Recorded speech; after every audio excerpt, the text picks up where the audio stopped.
so much, Heather. We begin with the increasingly urgent search for the missing sub in the North Atlantic Ocean with 5 people on board. Experts estimated the crew would run out of oxygen this morning, sometime this hour, in fact. So the time to find them is right now if there's going to be a rescue. We have team coverage. Tom Negevin is standing by on the Upper East Side with one local organization's efforts to aid in this search. But we want to begin with ABC's Gio Benitez, live in Halifax, Nova Scotia. Gio. Charlene, the U.S. Coast Guard has always estimated that they would have as much as 96 hours of oxygen on board, of that breathable air, and we are now approaching that final hour. And the truth is that right now, at this point, the best hope and the best chance they have is if that sub has somehow floated to the surface and they're just waiting to be rescued, and that they relaxed enough to conserve all of that oxygen, because the truth is they're dealing with potential hypothermia, and they, of course, are dealing with the carbon dioxide that we naturally expel that has been trapped inside that sub. And so that is the big concern right now. No doubt about it. So many people, including the U.S. Coast Guard, Canada, and France, are heavily involved in this effort. They are still, even at this hour, desperately searching. And one of the issues here overnight was that they had treacherous weather all night long. There were waves, heavy waves, a lot of bad weather that limited their view above surface. And so really, they are scouring the surface because now that is the best hope. Now, Gio, I'd love to ask you a question. This is a really hard pill to swallow when you do think about it. Even if the Navy were to locate the Titan right now, if it's down beneath the depths of the sea, they can't lift it to surface, right? They cannot, and that is, Charlene, because on St. John's, which is about 2 days travel, that's how long it takes to get to the location. It takes about 2 days to get there.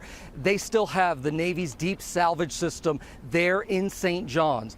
They still need to load it onto a ship. It takes about 24 hours just to secure it onto the ship because it is a very heavy piece of machinery. That is the tool that would go down and grab them. But the truth is that even if that were the case, you're still talking about a 2-hour journey up from the bottom of the sea at those depths all the way up to the surface. And there is a French ship right there now that has a hand, a claw or arm, as they call it, that could reach out and free it if it's stuck down there somehow, but you would still have to wait for it to rise to the surface, and that alone would take about 2.5 hours, Charlene.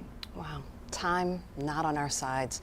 Thank you for your reporting on this, Gio. We're going to see more of your reports on Good Morning America, and we'll be tuning into that starting at 7 o'clock. Thank you.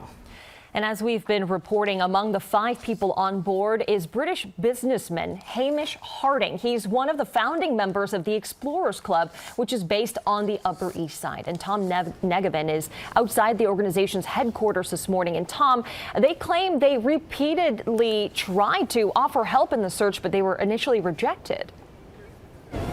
And, you know, we learned a fair bit more about this overnight and into this morning. The Explorers Club here on the Upper East Side talking a bit about what they tried to do and how that was rebuffed. And it seems to be a question of logistics and, frankly, the best of intentions caught up, snarled in red tape. Some of this, they say, is the responsibility of the U.S. Coast Guard. On Monday,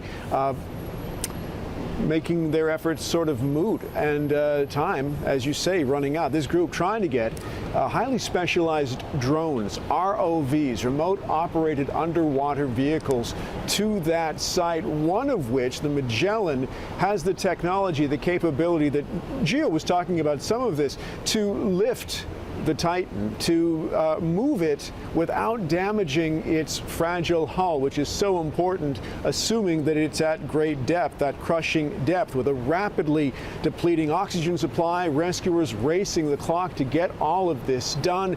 The Explorers Club saying they were in a position to help, but delayed.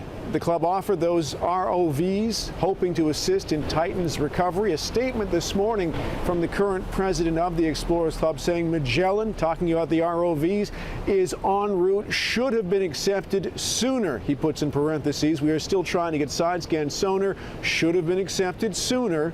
Making a point there, driving it home, and still working on ships to transport equipment and other details. At this stage, of course, virtually all experts agree it is too late.